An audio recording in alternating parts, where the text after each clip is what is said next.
श्रीरंगरामानुज जातं तत्कुलशेषबिम्बपुल्लाट् पादाब्जभृङ्गायुधं तातार्य सर्वपा विजयविदित सुच्चन्द्रसारद्विगं सेवे सुन्दरसुन्दराजमणघं व्याख्यानवाचस्पतिं वेशेहृदिसञ्जातं श्रीवत्सकुलभूषणं रत्नमालगुरोपुत्रं रामानुजमहं भजे वन्दे वेदान्तकर्पूरचामीकरण्यकं रामानुजाय मार्याणां चूडामणिमहर्निजम् उल्लासवल्लविनपालिशसप्तलोकी निर्वाहकोरपितनेम कटाक्षलीला श्रीरङ्गधर्मजलमङ्गल दीपरेखां श्रीरङ्गराजाभिषेक्यमाश्रयामः अखिलभुवनजन्मस्तेम भङ्गानि द्विजभूतव्रत रक्षैकदीक्षे सुनिशिरतिविलिख्य ब्रह्मश्रीनिवासे भवन् मम परस्मिन् क्षेमशीलस्थितु श्रीमती रामाप्रेम మరియు కామాంధ్రాస్ రోజువారికి మళ్ళొకసారి స్వరూపంగా రాష్ట్రం చేసుకుంటాం. శ్రీమద్ రామాయణ రత్నమాలలోని కొన్ని శ్లోకాలు మనం ఇవాళ రేపు ప్రవేశించబోతాం. ముందుగా శ్రీరామాయణ వైభవాన్ని తెలిపేటువంటి ఒక శ్లోకం అందరూ చెప్పండి. అస్మిన్ సుతే శ్రుతం సర్వం అశ్రుతే చ శ్రుతం భవేత్ నాస్వాదయతి కో వై తన్మధ్యో రామాయణామృతం అస్మిన్ శ్రుతే శ్రుతం సర్వం అశ్రుతే చ శ్రుతం భవేత్ నాస్వాదయతి కో వై తన్మధ్యో రామాయణామృతం. ఇది వింటేనే అన్ని విన్నట్లు, ఇది వినకపోతే ఏది విన్నా విన్నట్టే. ఏది? శ్రీరామాయణం. అలాగే ఈ శ్రీరామాయణాన్ని ఆస్వాదించిన వాడు భూలోకంలో ఎవడుంటాడు అని శ్లోకం యొక్క అర్థం. కాబట్టి ఎన్ని శాస్త్రాలు చదివినా ఎన్ని సేవించినా శ్రీరామాయణం తప్పక సేవించాల్సిన గ్రంథం. శ్రీరామాయణం ఒక పారాయణ గ్రంథం మాత్రమే కాదు, కాలక్షేప గ్రంథం కూడా. కాలక్షేప గ్రంథం కూడా అంటే ఆచార ముఖత వినవలసినటువంటి రహస్య గ్రంథం ఎట్లాంటిదో శ్రీరామాయణం కూడా అటువంటిదే. మన గురువులందరూ కూడా పెద్దలు శ్రీరామాయణ కాలక్షేపం చాలా విరివిగా విశేషంగా అద్భుతంగా చేశారు. చెప్పండి. రామాయణం పరం శాస్త్రం మంత్రో రామాయణం మహాన్ రామాయణం పరం ప్రాప్యం ధనం రామాయణం పరం. రామాయణం పరం శాస్త్రం, గొప్ప శాస్త్రం. మంత్రో రామాయణం మహాన్. శ్రీరామాయణం ఇచ్చిన మంత్రం లేదు అన్నారు. శ్రీరామాయణ గ్రంథం కదా, మంత్రం ఏంటి? గ్రంథాలు ఏమున్నాయి? శ్లోకాలు. ఆ శ్లోకాల్లో మంత్ర బీజాక్షరాలు ఉన్నాయి. అందుకే చెప్తారు చరితం రఘునాథస్య శతకోటి పరిసరం ఏకైకమక్షరం ప్రోక్తం మహాభారత నాశనం. శ్రీరామాయణంలో శ్లోకాల్లో చదివే అక్షరాలకి, ఒక్కొక్క అక్షరానికి ఎన్నో పాతకాల శక్తి. స్వామి ప్రజాస్వామి తిరగలరా? స్వామి ప్రజాస్వామి ఒకసారి వెళ్తున్నాం, వాళ్ళు వెళ్తూ ఉంటాను. ఈ అపచారం ఒకసారి రండి. స్వామి ఇంటి వెళ్ళాకమంటున్నాను, వెనక పిలవలేదు. అయ్యే వాళ్ళు మన గ్రంథం ఎందుకు గ్రంథాలు చూడడం మధ్యలో ఒకసారి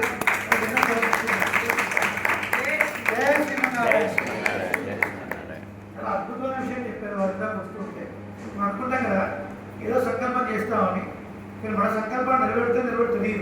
పెరుమాళ సంకల్పం గొప్పది, దానికన్నా గొప్పది ఆచార్య సంకల్పం.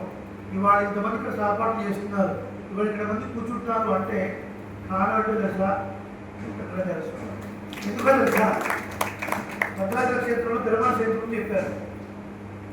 ఈ ఆస్మాన్ వెళ్ళడానికి ముందు వారు ఒక 3 లక్షల రూపాయలు తయారు చేసుకున్నారు.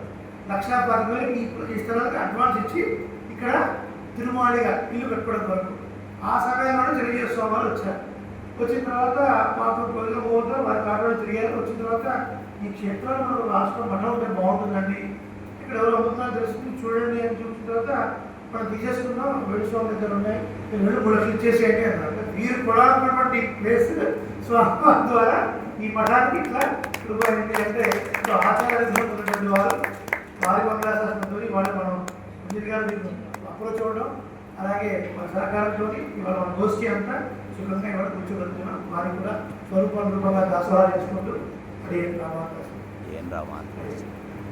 శ్రీరామాయణంలో ఒక్కొక్క శ్లోకంలో అక్షరానికి కొన్ని పాతకంగా వశపడే శక్తి ఉందండి అన్నారు. ఏమండి, శ్రీరామాయణం మంత్రం అని చెప్తుంది, శ్రీరామాయణమే ప్రాప్యం, పొందేది కూడా శ్రీరామాయణమే, శ్రీరామాయణమే పొందాల్సిన ధనం, రామాయణమే ధనం అంటారు. దీన్ని కొద్దిగా వివరించుకొని లోపలికి వెళ్దాం. ఏదైనా ఒక మంత్రం అంటే ముందు ఓంకారం ఉండాలి, తర్వాత భగవన్నామం ఉండాలి, నమఃపదం ఉండాలి, చతుర్థి ఆయ ఓం దామోదరాయ నమః, ఓం వెంకటేశాయ నమః ఇలాంటివి కొన్ని స్వరాలతో కూడిన మంత్రాలు ఉంటాయి. మరి రామాయణంలో ఈ రామాయణం మంత్రం అంటున్నారు కదా, రామాయణ మంత్రశాస్త్రం ఎట్లా ఈ మంత్రశాస్త్రం అంటే వాల్మీకి మహర్షి అద్భుతమైన ప్రక్రియ చేశాడు. ఏం చేశాడంటే అసలు మంత్రాన్ని అనుష్ఠానం చేయాలి అంటే కొన్ని అర్హతలు ఉంటాయి. అవునా? ఏ అర్హతలు ఉండాలి? వాడు ఉపవీతుడై ఉండాలి, యజ్ఞోపవీతం ధరించి ఉండాలి. అంటే బ్రాహ్మణ, క్షత్రియ, వైశ్య ఈ 3 వర్ణాలకి యజ్ఞోపవీతం ధరించి అవుతారు. వారు గురువుగారు సేవించాలి, గురుకులానికి వెళ్ళాలి, వారికి సేవ చేస్తూ ఆ మంత్రాన్ని వారు, ఆ మంత్రం ఏం చేస్తుంది, ఎవడైతే ఆ మంత్రాన్ని ఎక్కువసార్లు జపిస్తాడో అటువంటి వాడిని ఆ మంత్రం కాపాడుతుంది. కాబట్టి చెప్పండి, మంతారం మంతారం త్రాయతే త్రాయతే ఇది మంత్రః. ఇది మంత్రః. మంతారం త్రాయతే ఇది మంత్రః అంటే ఎవరు బాగా మరణం చేస్తే వాడిని ఏది రక్షిస్తుందో దానికి మంత్రం అని పేరు. వాల్మీకి మహర్షి 1000 సంవత్సరాలు తపస్సు చేసి మనకు అద్భుతమైన శ్రీరామాయణం అందించారు. కాబట్టి వారి తపస్ఫలితం అంతా ఇందులో పెట్టారు. పెడుతూ ఏం చేశారంటే, అయ్యో ఈ త్రైవర్ణికులు కాకుండా మిగతా వాళ్ళు ఉన్నారు, వాళ్ళు త్రైవర్ణికులే అయినా ఆడవాళ్ళకి మళ్ళీ మంత్రాలు చెప్పేటువంటి యోగ్యత లేదు, వేరే మంత్రాలు, మరి మిగతా దేవతా మంత్రాలు ఎట్లా చెప్పాలి అని ఆలోచించి ఏ మంత్రానికైనా ఒక బీజాక్షరం ఉంటుంది. ఇది బాగా గుర్తుపెట్టుకోవాలి, శ్రద్ధగా వినాలి. ఒక వేద మనిషి ఎక్కడ నుంచి వస్తుందండి? చిన్న వేరు నుంచి వస్తుంది. కాబట్టి ఇంత పెద్ద మంత్రమైనా ఒక అక్షరం నుంచి వస్తుంది, దానికి బీజాక్షరం అంటారు. కొన్ని చోట్ల క్రీమ్ ఫ్రై క్రీమ్ అంటారు చూసారా, సో బీజాక్షరాలు అంటారు. సో ఆ బీజాక్షరాలని ఈ శ్రీరామాయణ శ్లోకాల్లో పెట్టారు వాల్మీకి మహర్షి. కాబట్టి ఆచార్య ముఖత మనం నేర్చుకొని ఆ శ్లోకాన్ని పలికినప్పుడు ఆ బీజాక్షరం ఎక్కడ వస్తుందో ఆ బీజాక్షరాన్ని మీరు సరిగ్గా ఉచ్చరించినప్పుడు ఏది ప్రాణాక్షరం, ఏది ద్విత్వం, ఏది సంయుక్తాక్షరం, ఆ ప్రకారంగా మీరు పలికినప్పుడు ఆ బీజాక్షరం శక్తి ఉద్భుతం అవుతుంది, అంటే ఇగ్నైట్ అవుతుంది అంటారు. కాబట్టి అటువంటి మంత్రాన్ని ప్రోధి చేసి మనకు వాల్మీకి మహర్షి అందించాడు. అందువల్ల అంత గొప్పది రామాయణం.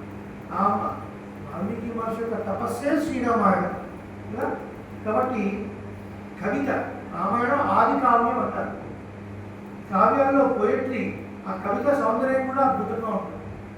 లౌకికంగా చెప్పేటువంటి కవితలు మనకేమీ గొప్ప స్థితిని కలిగించలేవు, మనకేమీ లాభం చేకూర్చలేవు.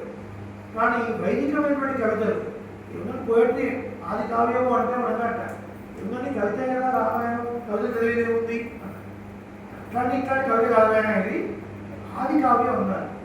ఇందులో లేని విషయం లేదు. అర్థశాస్త్రం ఉంది, మంత్రశాస్త్రం ఉంది, శకుల శాస్త్రం ఉంది, రాజ్యశాస్త్రం, ప్రతీది మోక్షం ఎలా పొందాలి, ఒక మంత్రి రాజుతో ఎట్లా ఉండాలి, ఒక భార్య భర్తతో ఎట్లా ఉండాలి, ఒక వివాహమైన స్త్రీ తను ఎట్లా పరిచయం చేసుకోవాలి, ఎన్ని విషయాలు రామాయణంలో అన్ని విషయాలు. కాబట్టి ఏదో సాధారణమైన పోయిట్రీ కాదు, ఆది కావ్యం. సాధారణమైన పోయిట్రీ వల్ల ఈ ఉపయోగం ఉండదు. అలాంటి వాడు ఏదైనా కవిత చెప్పాడనుకోండి, ఏదో మొహమాటానికి ఏదో ఆహోహో అనుకుంటుండొచ్చో, కానీ అదే ఉద్యోగం కనుక కదా. ఉదాహరణ ఉష, ఉష నీ గాలి అందర సవ్వడే నా ఉచ్ఛ్వాస నిశ్వాస. ఆకలైతే తింటాను మసాలా దోశ, నువ్వు కాదంటే నా బతుకు విష ఇదో కవిత. ఇది అర్థపడుతూ ఉందండి. ఇది చెప్పిన వాడికి ఉపయోగం లేదు, విన్నవాడికి ఉపయోగం లేదు, చదువుకున్న వాడికి అంతకన్నా ఉపయోగం లేదు. అది గుర్తుంచుకోవాల్సిన విషయం కాదు, మరణం చేయాల్సిన విషయం కాదు. లౌకికమైన కవితలు ఇట్లాగే ఉంటాయి, ఇంతకనే ఎక్కువ ఉంటుంది. ఇది కవిత అయినా సరే. కానీ వాల్మీకి రాసినటువంటి కవిత ఏమండి, కొన్ని వందల వేల సంవత్సరాలు ఆయన కూర్చొని ఉండగా ఆయన మీద ఏం పాకుతున్నాయో తెలియకుండా చీమలు పట్టిన, పాములు ప్రాకిన, పుట్టలు కట్టిన, అట్లా కొన్ని వందల వేల సంవత్సరాలు తపస్సు చేసి అనుగ్రహించాడు ఈ శ్రీమద్ రామాయణాన్ని. శ్రీరామాయణం కల్ప వృక్షం. ఈ వేద భూమి ప్రపంచానికి అందించిన గొప్ప గిఫ్ట్ బహుమతి ఏదైనా ఉంది అంటే అది శ్రీరామాయణమే గుర్తుపెట్టుకోవాలి. శ్రీరామాయణమే. వీటి ద్వారా మనం సాధించేటట్టు ఏమి ఉండదు. ఈ లోకంలో సౌఖ్యం కావాలన్నా శ్రీరామాయణం ద్వారా సాధించవచ్చు, పరలోకాలు కావాలన్నా సాధించవచ్చు, వైకుంఠం కావాలన్నా సాధించవచ్చు. అంతటి గొప్ప గ్రంథం శ్రీమద్ రామాయణం. ఇందులో మొట్టమొదటి శ్లోకం బాలకాండలోని మొట్టమొదటి శ్లోకాన్ని స్వామివారు తీసుకొని వర్ణించారు. గోవిందరాజయ్య వ్యాఖ్యానంలో విశేషాలన్నీ కూడా తోడీకరించి సంగ్రహంగా ఇచ్చారు. మొట్టమొదటి శ్లోకాన్ని అందరం సేవిద్దాం. ఇలా ఈ సేవించినప్పుడు ఎవరికైనా ఉపదేశం కాకపోయినా కూడా ఈ క్షేత్రంలో ఉపదేశం అయినట్లే అది గొప్పతనం. చెప్పండి. ఓం అస్మద్గురుభ్యో నమః. ఓం అస్మద్గురుభ్యో నమః. హరి ఓం. తపస్వాధ్యాయ నిరతం. తపస్వాధ్యాయ నిరతం. తపస్వాధ్యాయ నిరతం. తపస్వాధ్యాయ నిరతం. తపస్వాధ్యాయ నిరతం. తపస్వాధ్యాయ నిరతం. తపస్వీ వాగ్విదాంబరం. తపస్వీ వాగ్విదాంబరం. తపస్వీ వాగ్విదాంబరం. నారదం పరిపప్రచ్ఛ. నారదం పరిప్రప్రచ్ఛ. నారదం పరిప్రప్రచ్ఛ. వాల్మీకిర్మునిపుంగవం. వాల్మీకిర్మునిపుంగవం. వాల్మీకిర్మునిపుంగవం. గీత ప్రెస్ గ్రంథాలు ఉన్నా కూడా ముందున్నటువంటి అధ్యాయాలు ఏమిటి అంటే శ్రీరామాయణ వైభవాన్ని తెలిపేటువంటి అధ్యాయాలు. పురాణ పురాణంలో శ్రీరామాయణ ఇంత గొప్పది అని చెప్పారు అని చెప్పే అధ్యాయాలు. మొట్టమొదటి అధ్యాయం మాత్రం సంక్షేమ రామాయణము అని చెప్పుకున్నటువంటి బాలకాండలోని మొట్టమొదటి అధ్యాయం. ఇది మొట్టమొదటి శ్లోకం. ఈ క్షేత్రంలో మనందరం మొట్టమొదటి శ్లోకాన్ని ప్రారంభించుకున్నాం. ఈ క్షేత్రం యొక్క వైభవం మీ అందరికీ తెలిసిందే. భద్రుడు తపస్సు చేస్తే చతుర్ భుజాలతోని శ్రీమన్నారాయణే శ్రీరాముడిగా అవతరించినటువంటి రామ నారాయణుగా వెలిసినటువంటి క్షేత్రం మొట్టమొదటి శ్లోకం. ఈ శ్లోకం ఏం చెప్తుందో చెప్తాను. శ్రీమద్ రామాయణం మనకు త్రేతాయుగంలో జరిగినటువంటి అనేక విషయాలను చెబుతూ శ్రీరామ స్వామి యొక్క అవతార ఘట్టంతో పాటుగా, కళ్యాణ ఘట్టంతో పాటుగా, అయోధ్య వనంతో పాటుగా, అలాగే అరణ్యకాండ వనంతో పాటుగా, కిష్కింధ వనంతో పాటుగా, సుందరకాండతో పాటుగా, లంకావరణ, అడుపైన యుద్ధకాండ, ఉత్తరకాండ 7 కాండములతో కూడుకొని ఉన్నది. వాల్మీకి మహర్షి కాండము అని ఎందుకు పేరు పెట్టారు? అది శ్రీరామాయణం మొత్తం ఎన్ని కాండములు అండి? 7 కాండములు. వరుసగా చెప్పగలుగుతారు ఎవరైనా? చెప్పండి. బాలకాండం, బాలకాండ, అయోధ్యకాండం, అయోధ్యకాండం, అరణ్యకాండం, అరణ్యకాండం, కిష్కింధకాండం, కిష్కింధకాండం, సుందరకాండం, సుందరకాండం, యుద్ధకాండం, యుద్ధకాండం, ఉత్తరకాండం. ఉత్తరకాండం. 7 కాండములు. మరి విష్ణు పురాణంలో అధ్యాయాలని, గీతా శాస్త్రంలో కూడా అధ్యాయాలు అని కనబడుతుంది. మరి ఇక్కడ కాండము అని పేరు పెట్టారు స్వామి వాల్మీకి మహర్షి. ఏమిటి కాండం ఎందుకు పెట్టారు ఈ పేరు అంటే చెప్పండి. ఇది ఇది బ్రహ్మణో నామ. బ్రహ్మణో నామ. క అంటే బ్రహ్మ అంటాం. క ప్లస్ అంటాం అంటే బ్రహ్మాండము. కాండము కదా, క ప్లస్ అంటాం అంటే ఈ బ్రహ్మాండంలో ఈ శరీరంతో ఉండగా సుఖ సంతోషాలు ఇవ్వగలిగినది, ఈ శరీరం పడిపోయిన తర్వాత ఉత్తమ లోకాలు ప్రసాదించినది రామాయణం ఒక్కటే అని పేరు వచ్చేట్టుగా కాండము అని పేరు పెట్టారు కదా. అంత గొప్ప అర్థం ఉంటుంది. కాండము వాల్మీకి మహర్షి పేరు పెట్టారు. అయితే ఇంత గొప్ప చారిత్రాన్ని మానవులు తెలుసుకోవాలి, మానవుడు తెలుసుకొని తరించాలి అని శ్రీరామ అవతారాన్ని తలుచుకొని ఎంతో ఆనందపడ్డాడు చతుర్ముఖ బ్రహ్మ.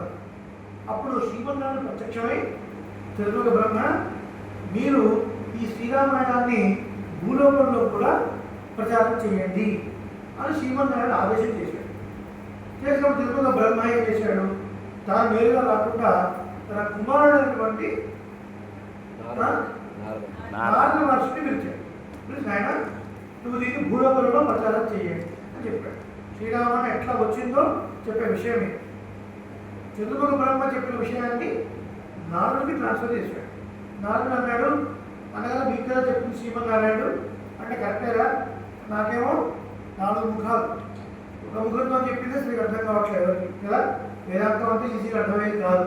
ఏదో విన్నంతసేపు బాగా అర్థమైనట్టుగా ఉంటుంది. బయటికి వెళ్ళిన తర్వాత ఏం చెప్పారండి, ఏం చెప్పారు ఏం చెప్పారు కానీ ఏం చెప్పారంటే ఏం చెప్పారు ఎదురు అడగానే కనీసం 10 నిమిషాలు ఉపన్యాసం చేసినట్టు ఉండాలి మీరు. అప్పుడే మీరు ఏం చెప్పారండి అనొచ్చు. ఓకేనా? కాబట్టి రిటెన్షన్ ఈజ్ ఇంపార్టెంట్. రిటెన్షన్ చాలా ఇంపార్టెంట్. అందుకే శ్రద్ధగా చదువుకు బ్రహ్మ నాన్న వాటికి ట్రాన్స్ఫర్ చేస్తాడు. కానీ నువ్వైతే కాస్త సంగీతం తెలిసినవాడు కాబట్టి ఎదుటి వాడికి బోరు కొట్టకుండా చక్కగా చెప్పగలరు. ఆయన తుమ్మల చక్కగా బిడ్డుతూ 4 ముఖాలతో నేనే చెప్తాను, నువ్వు వెళ్ళి చెప్పు అని నారద మహర్షుల వారికి శ్రీరామాయణం ఉపదేశం చేసిన తర్వాత నారద మహర్షుల వారు భూలోకంలో ఎవరికి ఉపదేశం చేయాలి కదా, ఎవరు యోగ్యులు, ఎవరికి పడితే వాళ్ళు చేయడం ఉంటుందా? వేదాంత శాస్త్రం కూడా ఎవరికి పడితే వాళ్ళకి చెప్పడానికి వీలు లేదు కదా, ఆసక్తి ఉన్న వారికే చెప్పాలి. చతుర్ముఖ బ్రహ్మ కూడా వేదాంతం చెప్తామని మంచి మడి కట్టుకొని ఆసక్తిలో కూర్చున్నాడు. ఇంద్రుడు కనిపించాడు. ఆయన బడి మీద ఇంద్ర కూర్చోబెట్టి ఆయన టైం అవుతుంది. రంబాబులో వచ్చే కనుక డాన్స్ ప్రోగ్రామ్ ఉంది, ఆయన వెళ్ళాలి. ఈయనేమో పురాణం చెప్తాను కూర్చోబెట్టి వేదాంతం చెప్పాడు. ఇంట్రెస్ట్ లేకుండా ఉన్నటువంటి ఇంద్రుడికి వేదాంతం చెప్పడం వల్ల ఈయన ముందు విద్య కాస్త పోయింది. ఎవరికి?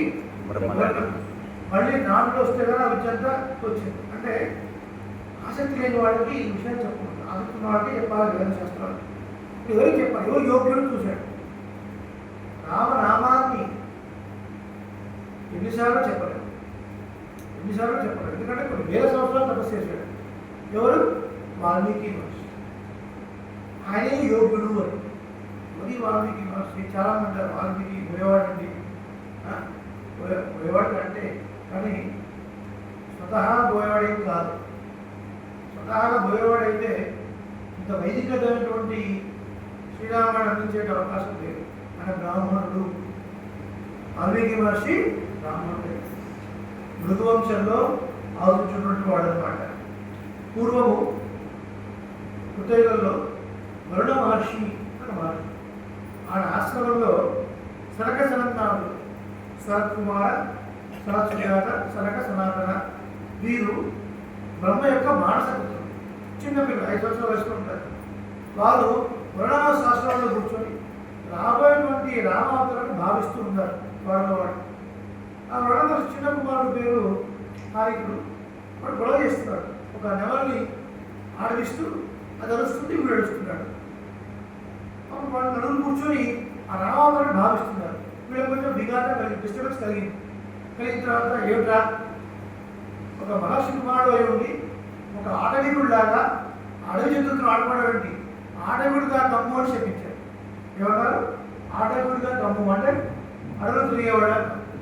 ఎవడ మహర్షి వచ్చి శాస్త్రం కూడా, అయ్యా మీరు మా ఆశ్రమంలో వచ్చి కూర్చొని రామాడు వాళ్ళు అనుభవిస్తున్నారు, చాలా సంతోషం, మా పిల్లవాడు చెప్పించారు ఏమిటి అంటే వాడిని తీసుకొచ్చి కాళ్ళ పడిన తర్వాత మిత్ర శ్యామ ఇప్పుడు కూడా ఒక కళ్యాణ పదం, ఒక మంచిగా దారితీస్తుంది.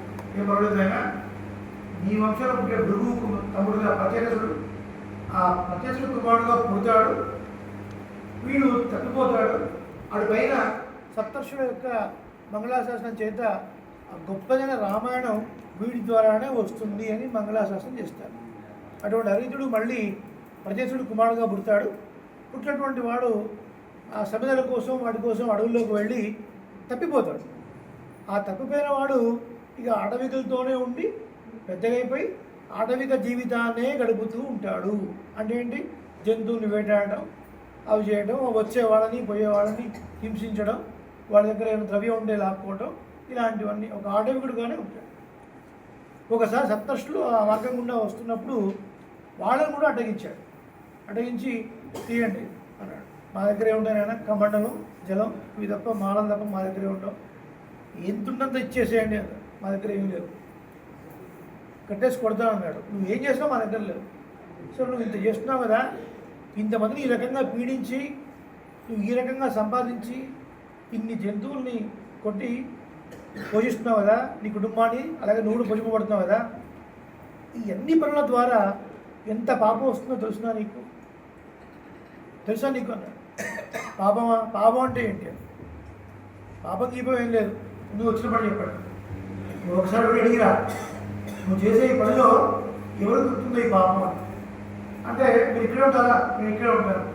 7 అక్కడే ఉన్నాను. ఇక వెళ్ళాడు. ఇప్పుడు ఆయన భార్యతో అడిగాడు, నేను ఏవో పదాలు తీసుకొని వస్తున్నాను, నువ్వు నాకు వండి పెడుతున్నావు, మన పిల్లలకి వండి పెడుతున్నావు, మరి దీని ద్వారా ఏదో పాపం వస్తున్నాడా? ఎవరో బ్రాహ్మణులు చెప్పారు అంటే, ఏవయ్యా ఈ పాపంతో మాకే సంబంధం, నువ్వు ఎట్లా చేస్తున్నావు అంటే మాకు సంబంధం లేదు. ఒక భార్యగా నా బాధ్యత ఏంటి? నువ్వు తీసుకొచ్చిన దాన్ని వండి పెట్టడమే. ఆ పాప గీపం ఏదంటే నీకే వస్తుంది, నాకు సంబంధం లేదు. ఇప్పుడు వెంటనే వచ్చాడు. వచ్చి స్వామి మా భార్యకి ఏం పాపం లేదన్నా, ఏదన్నా నాకే అట, మనకి తెలుసో తెలియకపోయిన నాడు ఇన్ని పనులు చేశాను, నేను బాగుపడే మార్గం ఏదైనా ఉంటే చెప్పండి అన్న. ఇన్నాళ్ళు ఇంత ఆటవిక వృత్తిలో ఉన్నటువంటి వాడు సడన్గా ఈ ఆలోచన వాడికి ఎందుకు వచ్చింది అంటే, సన్నిధి మహాత్మ్యం అని చెప్తారు. ఏం చెప్తారు? పెద్దలైన వాళ్ళు పక్కన మనం ఉంటే, వాళ్ళని సేవిస్తే, వాళ్ళ యొక్క అనుష్ఠాన బలం చేత, వాళ్ళ జ్ఞాన బలం చేత మనలో కొన్ని మంచి ఆలోచనలు వస్తూ ఉంటాయి. అట్లాగే వీడికి కూడా మంచి ఆలోచన వచ్చి వెళ్ళి భార్య కలుపుకొని, వాళ్ళకి ఎందులో ఎటువంటి ప్రమేయం లేదు, ఈ పాపం అంతా నాదే, నేను చాలా పాపాత్ముని, ఇప్పటివరకు ఎంతమందిలో హింసించాను, ఎన్నో జంతువులు హింసించాను, వాడితో నా కడుపు నింపుకున్నాను, నేను బాగుపడే మార్గం చెప్పండి అంటే ఏం చెప్పాను? సప్తర్షులకు తెలుసు వీడు బ్రాహ్మణుడు అని. కానీ ఏదైనా మంత్రోపదేశం చేద్దామంటే వైదికమైన జీవితానికి చాలా దూరం వెళ్ళిపోయాడు. వైదికమైన జీవితానికి చాలా దూరం వెళ్ళిపోయిన వాడికి వైదిక మంత్రాలు చెప్తారని చెప్పడానికి అవకాశం లేదు. కానీ ఇటువంటి వాడికైనా ఎవరైనా ఉపదేశించదగినటువంటి మంత్రం ఒకటి ఉంది, అది రామ మంత్రము. పాత్ర విచారో న, పాత్ర విచారో న అంటే వాడు ఎటువంటి వాడు, వాడు బ్రాహ్మణ, క్షత్రుడ, వైశ్యుడ, శూద్ర ఏ సంబంధం లేదు, వాడు స్త్రీలా, పురుషుల, చిన్నవాడ, పెద్దవాడ ఏమి సంబంధం లేదు. ఎటువంటి వారికైనా ఎవరైనా ఉపదేశించదగిన మంత్రం ఏదైనా ఉంది అంటే అది రామ మంత్రమే. కాబట్టి ఆ మంత్రం ఒకటి ఉంది అని రామ మంత్రాన్ని ఉపదేశం చేశారు. ఎవరికి? ఆ పోయేవాడికి, ప్రదేశుడు. చేసిన తర్వాత అతను ఆ రామమంత్రాన్ని కొన్ని కోట్ల సాధన చేస్తూ ఉన్నాడు. తద్వారా పరిపూర్ణమైనటువంటి రాముడి యొక్క అనుగ్రహాన్ని పొందినటువంటి మహానుభావుడు. ఆయన కూర్చున్న ప్రాంతం అంతా పుట్టలు కట్టేసిపోయింది. వాడి పైన వర్షం రావడం వల్ల ఆ వర్ష నీటిని కడిగి ఆ పుట్టల నుంచి బయటకు వచ్చాడు. పుట్టకు సంస్కృతంలో వల్మీకము అని పేరు. ఏం పేరు? వల్మీకము. వల్మీక నుంచి బయటకు వచ్చాడు కాబట్టి వాల్మీకి అని పేరు. దశరథ చక్రవర్తి కుమారుడు కాబట్టి దాశరథి అని పేరు. వల్మీక నుంచి బయటకు వచ్చాడు కాబట్టి వాల్మీకి. వరుడికి ప్రత్యేకసుడు ఇంకో పేరు కూడా ఉంది కాబట్టి ప్రాచేకసుడు అంటే కూడా వాల్మీకి. ప్రాచేకుడు అన్న వాల్మీకి. కాబట్టి బ్రాహ్మణుడే శాపవశాత్తు అలా అడగుడుగా అయి మళ్ళీ సప్తర్షుల యొక్క అనుగ్రహం చేత రామనామాన్ని పొంది చక్కగా ఆ రామ చరిత్రని, రామతత్వాన్ని అణువణువుగా జీర్ణించుకున్నటువంటి మహానుభావుడు వాల్మీకి మహర్షి. కాబట్టి ఇంతకన్నా యోగ్యమైన వాడు ఇంకొక లేడు అని నారద మహర్షి నేరుగా వాల్మీకి మహర్షి ఆశ్రమానికి వచ్చారు. వాల్మీకి మహర్షి ఆశ్రమానికి వచ్చినప్పుడు నారద మహర్షిని చూసి ఏం అడిగాడో అక్కడి నుంచి ప్రారంభమవుతుంది శ్రీరామాయణం. ఇది ఈ శ్లోకానికి ఉపోద్ఘాతం. ఈ శ్లోకం యొక్క అర్థం చూద్దాం. తపస్వాధ్యాయ నిరతం తపస్వీ వాగ్విదాంబరం నారదం పరిపప్రచ్ఛ వాల్మీకి కొనుక్కుంటాం. వాల్మీకి మహర్షి ఆశ్రమానికి వచ్చినటువంటి నారద మహర్షిని తత్వ జిజ్ఞాసతో వాల్మీకి మహర్షి ఇట్లు అడిగాను. ఇది శ్లోకం యొక్క అర్థం. ఇందులో 3 విశేషాలు నారద మహర్షిని ప్రయోగం చేశారు. ఒక విశేషము వాల్మీకి మహర్షి యొక్క ప్రయోగం. ఏమిటా 3 విశేషాలు అంటే తపస్వాధ్యాయ నిరతం, తర్వాత మునిపుంగవం, వాగ్వినాంబరం. ఈ 3 విశేషణాలు ఎవరిది?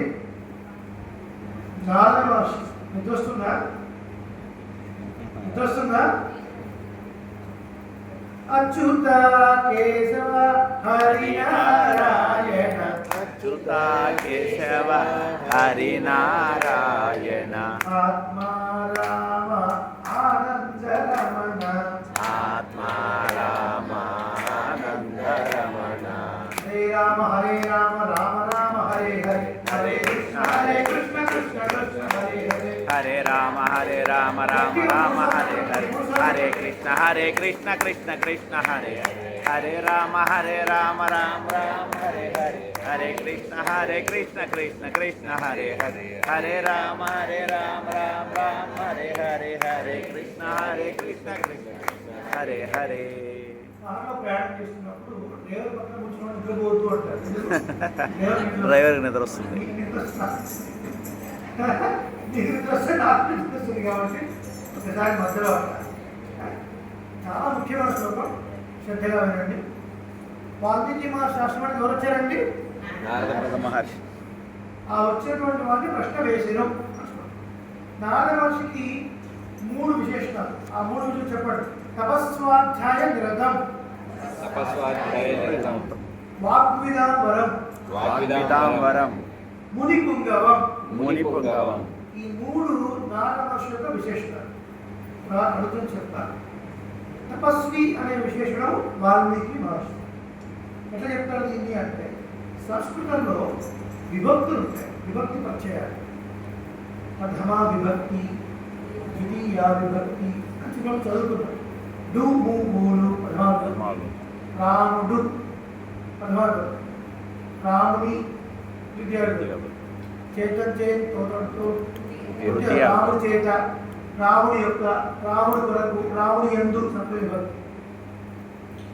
విభక్తులను బట్టి ఎవరికి ఏ విశేషణం చెప్తారో తెలుస్తుంది. ఇప్పుడు పలానా వారిని నమస్కరించాను అన్నాడు. పలానా వారిని అంటే ద్వితీయ విభక్తి కదా. అట్లా తపస్వాధ్యాయ నిరతం, తపస్సు స్వాధ్యాయము ఎల్లప్పుడూ చేసేవాడిని. ముని పుంగవం, మునుల్లో శ్రేష్ఠులైన వాడిని. వాగ్విదాంబరం, చక్కగా మాట్లాడగలిగే వాడిని. వాల్మీకుడు, వాల్మీకి అనేవాడు నమస్కరించి ప్రశ్నించారు. తద్వారా ప్రథమ విభక్తి వాల్మీకి. కాబట్టి వాల్మీకి మహర్షికి తపస్వి అనే ఒక విశేషణం. ఈ 3 ద్వితీయ విభక్తులు ఉంటాయి. దాన్ని బట్టి మనం ఈ 3 విశేషణాలు. తపస్వాధ్యాయ నిరతం, ఎల్లప్పుడూ తపస్సు స్వాధ్యాయం నందు ఆసక్తి కలిగినటువంటి వాడిని. వాగ్విదాంబరం, చక్కటి వాక్వైభవం కలిగినటువంటి వాడిని. నిపుంగవం, మునులలో శ్రేష్ఠమైనటువంటి వాడిని. అటువంటి నారద మహర్షి, నారదుడిని వాల్మీకి మహర్షి పదపచ్చ ఇట్లు ప్రశ్నించెను. సాధారణంగా ఏదైనా సందేహం తీర్చుకోవడం, ఏదైనా అడగడం, దానికి ప్రశ్న అని పేరు. తాత్విక దృష్టితో అడిగే ప్రశ్నకి పరిప్రశ్న అని పేరు. అంటే తాత్విక దృష్టి అంటే ఈ జగత్కాల తత్వం ఎవడు, ఈయన మనసులో, వాల్మీకి మహర్షి మనసులో రాముడే అని తెలుసు. కానీ నేనేదో అనుకుంటాను, నేనేదో రాసిస్తాను అంటే కాదు. ఆచార్య ఆజ్ఞ అవ్వాలి, అప్పుడే ఏదైనా మనం పని చేయాలి. ఏం చేస్తున్నా అంతే. కాలక్షేపం చేస్తున్నా, ఒక గ్రంథం రాసినా, ఏం చేసినా ముందు పెద్దల ఆజ్ఞ ఉండాలి. నేను నువ్వు యోగ్యుడివి చెప్పు, నువ్వు యోగ్యుడివి రాయి, నువ్వు యోగ్యుడివి వాడు. ఇవి ఆచారం అంటే చేయాలి. మరి ఇవన్నీ తెలిసినా కూడా అది కరెక్టా కాదా, మళ్ళీ ఆ సందేహ నివృత్తి ఒక ఆచార్యుల ద్వారానే తీర్చుకోవాలి. అటువంటి గొప్ప ఆచార్యుడు నారద మహర్షి. అటువంటి వాడిని పరిపప్రచ్ఛ తత్వదృష్టితో ఇట్లు ప్రశ్నించను. పెద్దలలో వచ్చినప్పుడు ఏమడగాలి మనం? శాస్త్రంలో విషయాలు, అర్థం కాని విషయాలు, ఇలాంటి శాస్త్రపరమైనవే అడగాలి తప్ప చెట్టు ముందా, విత్తు ముందా, కోడి ముందా, గుడ్డు ముందా, ఎందుకంటే కోడి ముందు వస్తే ఏంటి, గుడ్డు ముందు వస్తే ఏంటి, విత్తు ముందు వస్తే ఏంటి, చెట్టు తర్వాత ప్రయోజనం ఉంటుంది. అది చాలా అడగాల్సింది. పెద్దలు ఏమడగాలి మనం కదా? శాస్త్రపరమైన విషయాలు పెద్దల ద్వారా తెలుసుకోవాలి. ఏది తెలుసుకుంటే మోక్షం పొందుతాం, ఎవరిని ఆరాధించాలి, ఎలా ఆరాధించాలి, ఉపాసన మార్గం, ఇవన్నీ అడగాలి తప్ప లౌకికమైన విషయాలు కాదు. కాబట్టి ఇప్పుడు ఇక ప్రశ్నించి అడిగి తెలుసుకోవాల్సిన విషయం ఏమిటి అంటే తత్వపరమైన విషయమే. కాబట్టి పరిపప్రచ్ఛ అన్నారు. సరే, బాగుంది. తపస్సు స్వాధ్యాయం అన్నారు కదా. తపస్సు అంటే ఏమిటి, స్వాధ్యాయం అంటే ఏమిటి? తపస్సు అంటే కృచ్ఛ చాంద్రాయణ వ్రతాలు చేయటము అంటే ఏమిటి అంటే, చాంద్రాయణ వ్రతం కొన్ని వ్రతాలు ఉన్నాయి. దాని ప్రకారంగా ఒక అనుష్ఠానం చేస్తూ చంద్రుడి యొక్క కళలను బట్టి పౌర్ణమి తిథి రోజున, నిండు పౌర్ణమి రోజున 15 ముద్రాలను తినడం, అది తగ్గుతూ ఉంటే ముద్ర తగ్గిస్తూ ఉండడం, అమావాస్య రోజున ఏమీ తినకుండా ఉండడం, మళ్ళీ పాఠ్యమి రోజున ఒక ముద్ద, విజయ రోజున 2 ముద్దలు. అలా అంటే ఏంటి? రోజు మొత్తంలో భోజనం తర్వాత 2 ముద్దలు 3 ముద్దలు కాదు, అదే భోజనం, అదే అది పౌర్ణమి రోజు భోజనం అవుతుంది, మళ్ళీ 15 ముద్దలు. పాఠ్యమి రోజు భోజనం అవుతుంది, 1 ముద్ద. ఆ రోజు మొత్తం ఒకటే ముద్ద, అంతే తిని ఉండడం. మిగతా సమయం అంతా భగవద్ధ్యానం, శాస్త్ర అధ్యయనం, అలా గడపడము. కానీ తపస్సు స్వాధ్యాయము, తన యొక్క సాగతినటువంటి వేదాన్ని చదవడము. ఎట్లా? సాంగోపాంగంగా చదవాలి. సాంగోపాంగంగా చదవాలి అంటే సాంగోపాంగంగా అంటే ఏంటో కూడా తెలుసుకుందాం. స అంగ ఉపాంగ అర్థం. స అంగ ఉపాంగ. శుక్లపక్షంలో వేదాన్ని అధ్యయనం చేసి, కృష్ణపక్షంలో తన అనుగుణమైనటువంటి శిక్ష, వ్యాకరణం, ఛందస్సు, నిరుక్తం, జ్యోతిషం, అలాగే ఇతిహాసం, పురాణం, ధర్మశాస్త్రం, ఇలాంటి విషయాలు. అంటే కృష్ణపక్షంలోనేమో వేదాంతాలు. అటు పైన మనకు ఉత్తరాయణ దక్షిణాయనంలో, ఉత్తరాయణంలో రకమైన అధ్యయనం, దక్షిణాయనంలో రకమైన అధ్యయనం, ఇలా చేస్తూ సాంగోపాంగంగా అధ్యయనం చేయడం. అటువంటి వాటిని స్వాధ్యాయము చేసేవారు స్వాధ్యాయములు అని అంటారు. అలా నారద మహర్షి తపస్సు కలిగినటువంటి వాడు, స్వాధ్యాయంలో నిరతుడు, ఎప్పుడెప్పుడు వేదాధ్యయనం చేస్తూ ఉండేవాడు, ఎప్పుడెప్పుడు ఈ కృత్య చాలా వ్రతాలు చేస్తూ ఉండేవాడు. సరే, వాగ్విధానం వరం విధుల్ లాభే అని ధాతు. సరస్వతి పుత్రుల్లో మరీచి మహర్షి ఇలాంటి వాటితో పాటుగా సరస్వతి వీళ్ళలో ఒకట శ్రేష్టమైనటువంటి వాడు నారదుడు. వాగ్విధానం వరం, మాటలు మాట్లాడడంలో చక్కటి నేర్పరి. చూడండి, పిల్లలు చాలామంది చదువుతుంటారు. మా వాడు బాగా చదువుతాడండి, మంచి క్లెవర్ అండి అని చెప్తారు కొంతమంది చెప్తారు మా వాడు బాగా చదువుతాడంటే మా వాడు ఇంటెలిజెంట్ అండి అని చెప్తారు. ఏం చెప్తారు? ఇంటెలిజెంట్. ఏం డిఫరెన్స్? Clever, intelligent. క్లెవర్ ఏం చేస్తాడంటే చాలా విషయాన్ని మెమరైజ్ చేస్తాడు, చాలా విషయాన్ని జ్ఞాపకశక్తి బాగా. ఇంటెలిజెంట్ మెమరైజ్ చేయడం మాత్రమే కాదు, ఎప్పుడు ఏది అవసరమో దాన్ని ఎగ్జిబిట్ చేస్తాడు. Is called intelligent. ఇక్కడ వాగ్విధానం మనం శాస్త్రం అధ్యయనం చేయడం మాత్రం కాదు. చాలా శాస్త్రం చదివారండి అవునండి, మన శాస్త్రంలో ఏదో అంటే ఇప్పుడు గుర్తులేదు, తర్వాత మా వాడండి ఎలా చెప్తాడు శ్లోకాలు, అదే కదా చెప్పడా అంటే వాడు వచ్చినప్పుడు చెప్పాడు వాడు శ్లోకాలు కదా, వాడు వచ్చినప్పుడే చెప్పాడు. అట్లాగా చదువుకున్న విషయాన్ని చెప్పగలిగేలా ఉంటారు. చాలామందికి చాలా నాలెడ్జ్ ఉంటుంది, రాయడం చాలా, చెప్పడం కష్టం. సో చదువుకున్న విషయాన్ని ఎగ్జిబిట్ చేయగలిగిన కెపాసిటీ కూడా ఉండాలి. నారద మహర్షి కేవలం వేదాన్ని సాంగోపాంగంగా అధ్యయనం చేయడం మాత్రమే కాదండి, వాగ్విధానం మాట్లాడే వాళ్ళలో శ్రేష్టమైనటువంటి వాడు. అందువల్లే శ్రీరామాయణంలో ఒక్కొక్క చోట రాముడి గురించి చెప్పాల్సి వచ్చినప్పుడు ఎక్కడ రాఘవ అని చెప్పాలి, ఎక్కడ దశరథి అని చెప్పాలి, ఎక్కడ సీతాపతి అని చెప్పాలి, ఎక్కడ కాకుత్స అని చెప్పాలి. ఈ పద ప్రయోగం తెలిసినటువంటి గొప్పవాడు అలాంటి వాడు ఇలాంటి వాల్మీకి మహర్షికి ఉపదేశం చేసినటువంటి మహానుభావుడు. అటువంటి వాడు తపస్వాధ్యాయ జరుగుతాం. తర్వాత వాగ్వినాపరం ఈ రెండు. తర్వాత మునిపుంగవం, మునులలో శ్రేష్ఠుడు. మరణశీల ముని. ముని అంటే ఎప్పుడు మరణం చేసేవాడు, ఎప్పుడు భగవద్ధ్యానం చేసేవాడు. మన 4వ శ్లోకంలో ఏమొస్తుంది? ఎప్పుడు నారాయణ. చాలా మంది అనుకుంటే నారదవర్షి అంటే వాల్మీకి మధ్యలో చిచ్చు పెట్టేవాడు అనుకుంటాడు. అలా కూడా కాదు. నారద మహర్షి అంటేనే ఆయన వచ్చాడంటే సర్వ సంశయ విచ్ఛేద అని పేరు. ఏం పేరు? ఎటువంటి సంశయాలున్నా పడాపట్టం చేసేటువంటి గొప్ప ఆచార్యుడు. మరణశీల చాలా గొప్ప. అటువంటి వాడు ఆచార్యుడిగా లభించాడు. ఎవరికి?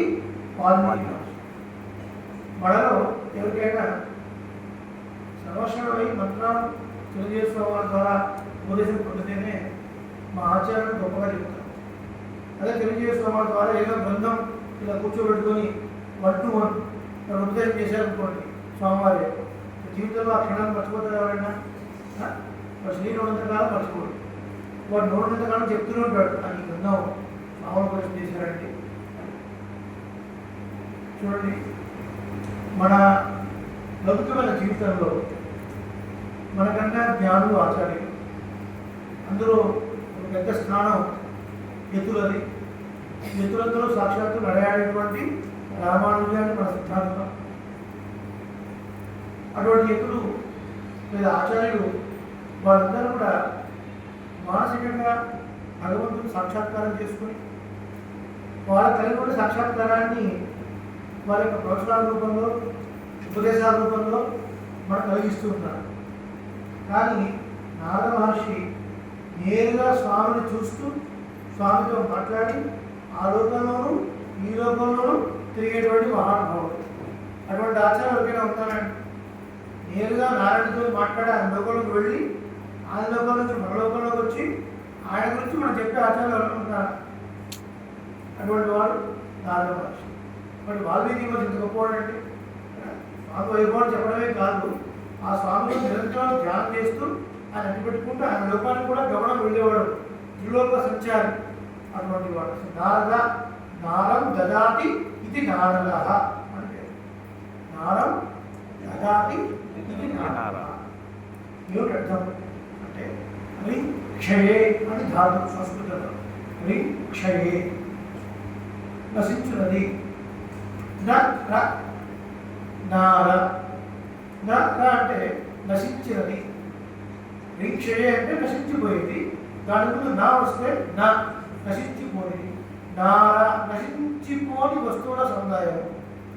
నశించిపోని వస్తువుల సముదాయం నారం. అటువంటి నశించిపోని వస్తువుల సముదాయాన్ని కలిగిన వాడు శ్రీమన్నారాయణుడు. దదాతి శ్రీమన్నారాయణ గురించినటువంటి జ్ఞానాన్ని ఇచ్చేవాడు. నారం దదాతి నారద అంటే భగవంతుని పట్ల ఉన్నటువంటి భగవత్ సంబంధించిన జ్ఞానాన్ని, చక్కటి జ్ఞానాన్ని ఇచ్చేవాడు అని. దో అవకంఠనే అని ధాతు. దో అవఖండనే అని ధాతు. ద్యతి దాన్ని ఛేదించేవాడు. నర సంబంధి నారం అని ఇంకొక అర్థం. నరులకు సంబంధించినటువంటిది ఏమిటి? అజ్ఞానం. మనకుండేది అజ్ఞానం. దాన్ని ద్యతి ఖండించేవాడు అంటే మనుషులకు సంబంధించినటువంటి అజ్ఞానాన్ని తీసేసేవాడు, భగవంతుడికి సంబంధించినటువంటి జ్ఞానాన్ని ఇచ్చేవాడు. ఇది నారద అనే శబ్దానికి అర్థమవుతుందా? అది నారదానికి నారద. అటువంటి నారద మహర్షిని వాల్మీకి మహర్షి ఇట్లు ప్రశ్నించాను. మరి వాల్మీకి మహర్షి ఉన్నటువంటి గొప్ప విశేషం ఏంటి? తపస్వి, గొప్ప తపస్సంపన్నుడండి. రామాయణం రాస్తున్నవారండి గట్టిగా. ఇప్పుడు మీరు చదివిన ఈ శ్లోకం బాలకాండలో మొట్టమొదటి శ్లోకం. అది కూడా వారిగా రాసింది. వారు రాసింది. వారు రాస్తూ ఆ శ్లోకంలో వాళ్ళ గురించి గొప్పగా చెప్పుకోవచ్చునా? మన గురించి అయితే ఏం చెప్తాం మనం? దాస రామానుజ దాస దాస ఎంత పెద్ద పొజిషన్లో ఏమన్నా దాసులో చెప్తాం కదా. నేను డాక్టర్, నేను మధుర భారతి, నేను ఫలానాటిగా అని చెప్తాను మనం. ముందు ఏం చెప్తాం? రామానుజ దాస అడియే. మరి ఇక్కడేమో మహర్షి ఆయన గురించి ఆయనే తపస్వి, అలా వాళ్ళ గురించి వాళ్ళు చెప్పుకుంటే దాన్ని స్వోత్కర్ష అంటారు. ఏమంటారు? స్వోత్కర్ష చేసుకోకూడదు కదా, ఈ శాస్త్ర విరుద్ధం కదా, శాస్త్ర విరుద్ధం కదా అని ఒక ప్రశ్న. మనకు రాదనుకోండి, మనకు రాదు. శాస్త్రం తీసుకోవడానికి వచ్చే ప్రశ్న ఏంటి? ఈ శ్లోకం చదవగానే అట్లా ఈ శ్లోకం రాసింది రామ రాసింది వాల్మీకి మహర్షి. ఆడ రాసే గ్రంథంలో ముందు ఆడ నుంచే గొప్ప చెప్పుకోవడం ఏంటి అని ప్రశ్న వస్తే దానికి సమాధానం గోవిందరాజేశ్వర స్వామి వారు గోవిందరాజే వ్యాఖ్యలో ఇచ్చారు. ఇది స్వోత్కర్ష కాదండి. తపస్సుల మనకు చాలా అర్థాలు ఉన్నాయి, 90 రకాల అర్థాలు ఉన్నాయి. తాపసే శోకించువాడు, ఏడ్చేవాడు, బాధపడేవాడు అర్థం. అయ్యో ఈ మానవులను చెడిపోతున్నాడు, ఉత్కృష్టమైనటువంటి రాముడి యొక్క చరిత్ర వీళ్ళందరూ తెలుసుకుంటే బాగుపడతారు, వీళ్ళు ఎప్పుడు తెలుసుకుంటారు మన గురించి శోకించేటువంటి వాడు ఎవరు? వాల్మీకి మహర్షి. అదొకటి. తర్వాత తపహ అంటే తపస్సు శరణాగతి అని అర్థం. రాముడి అంటే పరిపూర్ణమైనటువంటి శరణాగతి భారాన్ని పెట్టినటువంటి వాడు. అటువంటి వాడు లోకోత్తరమైనటువంటి శ్రీరామ చరిత్రాన్ని మనకు అందించి తద్వారా మనం బాగుపడాలి అని ఎప్పుడు ఆలోచించేవాడు. తప ఆలోచనే అని అర్థం. తప ఆలోచనే అని ఎప్పుడు ఆలోచన చేసేవాడు. మనం బాగుపడే కొరకు ఏం చేయాలి ఎప్పుడు ఆలోచించేవాడు. కాబట్టి ఇది స్వోత్కర్షమైంది. ఎదుటివాడు బాగుపడాలి అని శోకించేవాడు స్వోత్కర్ష చేసుకున్నాడు కాదు. ఎదుటివాడికి మంచి విషయాన్ని అందించాలని ఆలోచన కలిగినవాడు నేను గొప్పవాడిని చెప్పుకుంటూ అవుతుందా తపస్వి ద్వారా అవ్వదు. కాబట్టి ఇక్కడ తపస్వి అన్న పదము తన గొప్పతనాన్ని చెప్పుకుంటాడు కాదండి, తన యొక్క ఆర్తి ఏముందో దాన్ని చెప్పినట్లయింది. తన ఆర్తి ఏంటి? మనందరం బాగుపడాలంటే ఏదైనా కూడా చదువుకోవాలి. ఏం చదువుకోవాలి అంటే గొప్ప చరిత్ర చదువుకోవాలి. ఎటువంటి చరిత్ర అంటే మర్యాద పురుషోత్తముడు అని చెప్పబడే శ్రీరాముడి యొక్క చరిత్ర చదువుకోవాలి. ఆ శ్రీరాముడి యొక్క చరిత్ర చెప్పే గ్రంథమే శ్రీరామాయణము అని అర్థం. కాబట్టి వాల్మీకి మహర్షి ఆశ్రమానికి వచ్చినటువంటి నారద మహర్షి వారిని తత్వ దృష్టిలో జగత్కారణ తత్వము ఈ త్రేతాయుగంలో ఉన్నటువంటి నేనున్నటువంటి కాలంలో ఉన్నటువంటి రాముడే అని నాకు తెలుసు, కానీ అది నేనంటే కరెక్ట్ కాదు, ఆచార్యకుడుగా రావాలి అని ఇలా ప్రార్థించాను, పరికృష్ణ వేసను అని మొత్తం శ్లోకం. ఈ పైన శ్లోకంలో 3 శ్లోకాల ద్వారా 16 గుణములు కలిగిన వాడు ఈ లోకంలో నేను నేరుగా చూడడానికి ఎవరైనా ఉన్నారా? మాంస నేత్రంలో అంటే నేకిడ్ ఐస్ అని అర్థం. నేను మాంస నేత్రాలను చూడడానికి ఓ మహర్షి, ఏ మహర్షి వచ్చినవాడు? నారద మహర్షి. ఓ నారద మహర్షి ఈ మాంస నేత్రాలతో చూడడానికి వీలుగా 16 గుణములు రావాలి ఎవరైనా ఉన్నారా అని అడిగినప్పుడు వారు సమాధానం చెప్పుకుంటూ వెళ్తారు. అలా శ్రీరామాయణం అంతా 7 కాండల సారం అంతా కేవలం మొదటి 100 శ్లోకాలలో ఉంది. దానికి సంక్షేప రామాయణము అని పేరు. కనీసం సంక్షేప రామాయణంగా మనం ఆధారపడిగా సేవించి కుదిరిన పనుల ఒక పౌర్ణమి, ఒక ఏకాదశి, ఒక పునర్వసు నక్షత్రం మీ ఇష్టం మీకు ఎప్పుడు కుదురుతుందో అప్పుడు అతి రోజున పారాయణ చేయడం చాలా విశేషం. పరిపూర్ణమైనటువంటి రామాయణం 24,000 శ్లోకాలు రామాయణాన్ని పారాయణ చేస్తే ఇంత ఫలము, సంక్షేమ రామాయణాన్ని పారాయణ చేస్తే అంత గొప్ప ఫలము. సో అటువంటి మొట్టమొదటి శ్లోకాన్ని మనం చెప్పుకున్నాం. మరి ఒక శ్లోకంతో చెప్పడం కాకుండా ఒక శ్లోకం చదివి ఈ బ్రేక్ తీసుకుంటాం. ఇది వచ్చింది అదే 2వ శ్లోకం చెప్పి ఆపేద్దాం.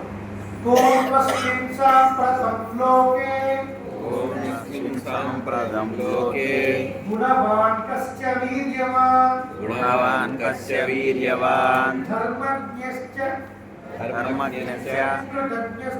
కృతజ్ఞశ్చ సత్యవాక్యో దృఢవ్రతః. ఈ సంక్షేమ రామాయణంలో 2వ శ్లోకం. ఈ గ్రంథం 2వ శ్లోకం వేరే ఉంటే దాన్ని మనం టీప్లెట్ జయ శ్రీమన్నారాయణ. జై శ్రీమన్నారాయణ. కాబోలి రాగానే టీ పడలేదండి ఎందుకంటే